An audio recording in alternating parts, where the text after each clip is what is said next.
This journal entry was uncovered from the Enigmatic Confinement Archives, or better known as the ECA.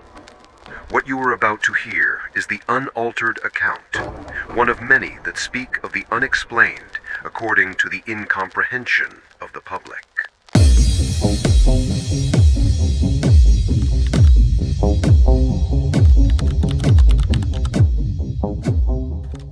October 9th, 1987. Location, the valley once known as Thames Saran, now buried beneath the Rachal Reservoir. I should begin by saying I was never sent here to believe.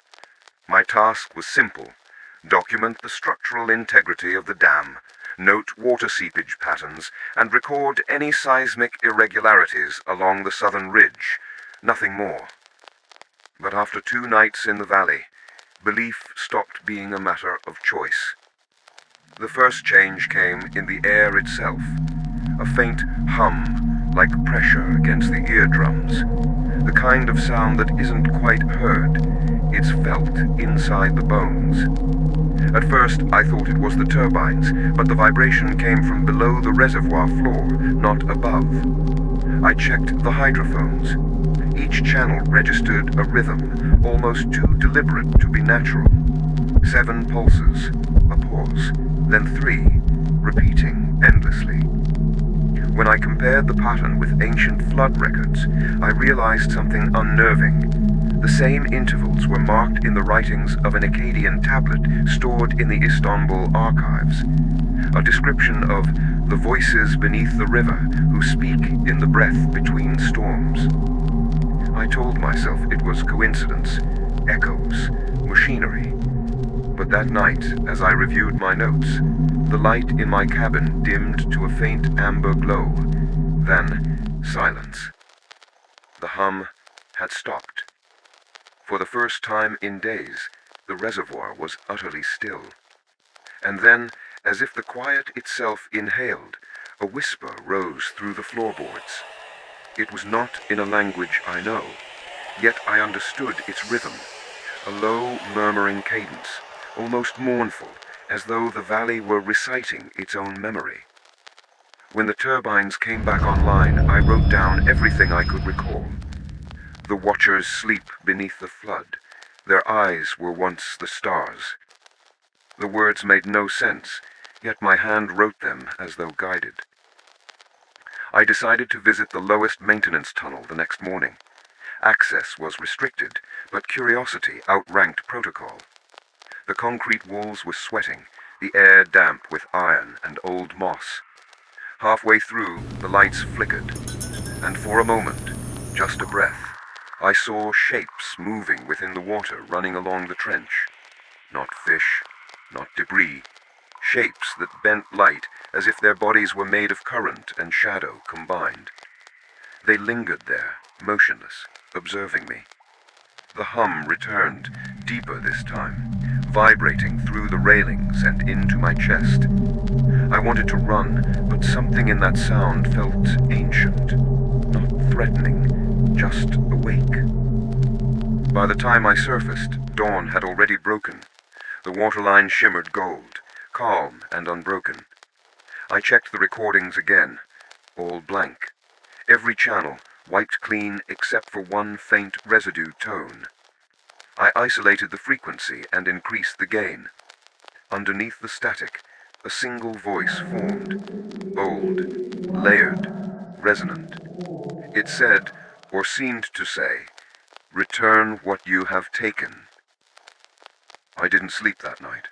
I reviewed every geological map of the valley before the flood.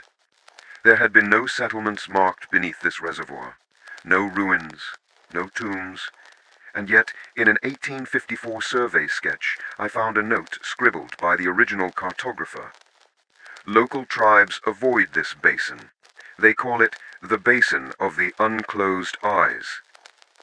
I wanted to believe this was a misinterpretation, a superstition, but the timing of the pulses matched the reservoir's automatic water release cycles exactly, as though something below knew when the gates would open and breathed with the movement of the flood itself. I submitted an interim report to the Bureau, omitting my personal observations. They wouldn't have believed them anyway. Officially, this site remains stable. But since that night, I've begun hearing faint resonance even outside the valley. Sometimes in the hum of power lines, sometimes in the hiss of rain against the window. Always the same rhythm. 7 pulses, a pause, then 3. I wonder if the watchers ever left the valley at all, or if the flood merely gave them a larger mouth to speak through.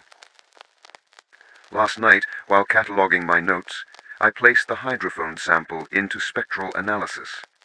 The waveform revealed something subtle. Within each pulse, a harmonic interval corresponding to a human heartbeat. Mine. So I tested it again. New microphone, new recorder.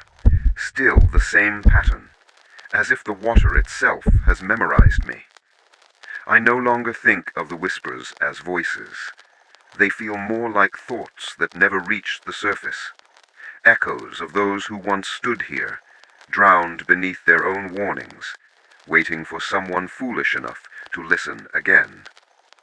I will leave the valley tomorrow. The Bureau has recalled all field agents after the tremor last week.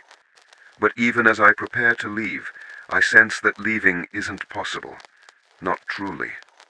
Because sometimes, late at night, when I rest my hand against the desk, I feel the same rhythm moving beneath the wood. 7. Pause. 3. And in the silence that follows, I hear my own breath answer back. If anyone finds this entry, do not drain the reservoir. Do not seek the source of the hum. It is not calling us. It is remembering itself. End of recovered entry. This record will remain secured within the Enigmatic Confinement Archives until further evidence surfaces. The archives await the next discovery, another fragment of the incomprehensible.